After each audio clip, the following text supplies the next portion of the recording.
ଅତି ଅଲିଅଳରେ ବଢ଼ିଥିବା କୁନି ଝିଅଟି ବାପା ମାଙ୍କୁ ପର କରିଦେଇ ଆର ପାରିକୁ ଚାଲି ଯାଇଛି। କେତେ ସ୍ନେହ ଆଉ ଆଦର ଦେଉଥିଲେ ବାପା ମା। ହେଲେ ମାତ୍ର 4 ବର୍ଷ ବୟସରେ ସମସ୍ତଙ୍କ ଆଖିରେ ଲୁହ ଦେଇ କୁନି ଝିଅଟି ଚାଲି ଯାଇଛି, ଯେଉଁଠାରୁ କି ସେ କେବେ ଆଉ ଫେରିବନି। ତେଣୁ ନିଜ କୁନି ଝିଅକୁ ହରାଇ ଅତି ଦୁଃଖରେ ଭାଙ୍ଗି ପଡ଼ିଛନ୍ତି ବାପା ମା। 4 ବର୍ଷର କୁନି ଝିଅଟି ଘର ଅଗଣାରେ ଖେଳୁଥିବା ସମୟରେ ଘର ପାଖ ପୋଖରୀ ନିକଟକୁ ଚାଲି ଯାଇଥିଲା। ଆଉ ହୁଏତ ସେ ପାଣିକୁ ଯାଇଥିବା ବେଳେ ପୋଖରୀରେ ବୁଡ଼ି ଯିବାରୁ ତାର ପ୍ରାଣ ଯାଇଛି। ଏପରି ଏକ ଅଭାବନୀୟ ଦୁଃଖଦ ଘଟଣା ଘଟିଛି କେନ୍ଦୁଝର ଜିଲ୍ଲା ବାରିଆ ଥାନା ଅନ୍ତର୍ଗତ ଛେଳିଆନାଳ ଗ୍ରାମରେ। ଗ୍ରାମର ଲୋକନାଥ ନାୟକଙ୍କ 4 ବର୍ଷର କୁନି ଝିଅ ଘର ଅଗଣାରେ ଖେଳୁଥିଲା।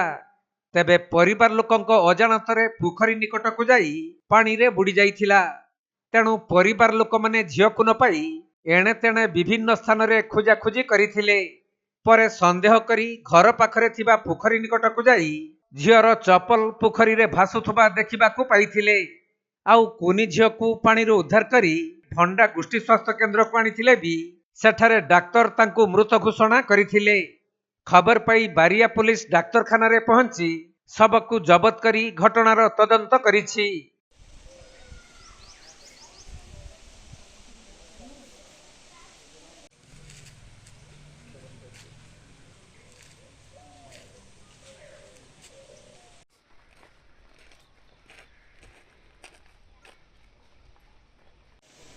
କେନ୍ଦୁଝର ଜିଲ୍ଲାରୁ ଦୀପେଶ କୁମାର ବେହେରାଙ୍କ ରିପୋର୍ଟ, କୋଣାର୍କ ଲାଇଭ୍।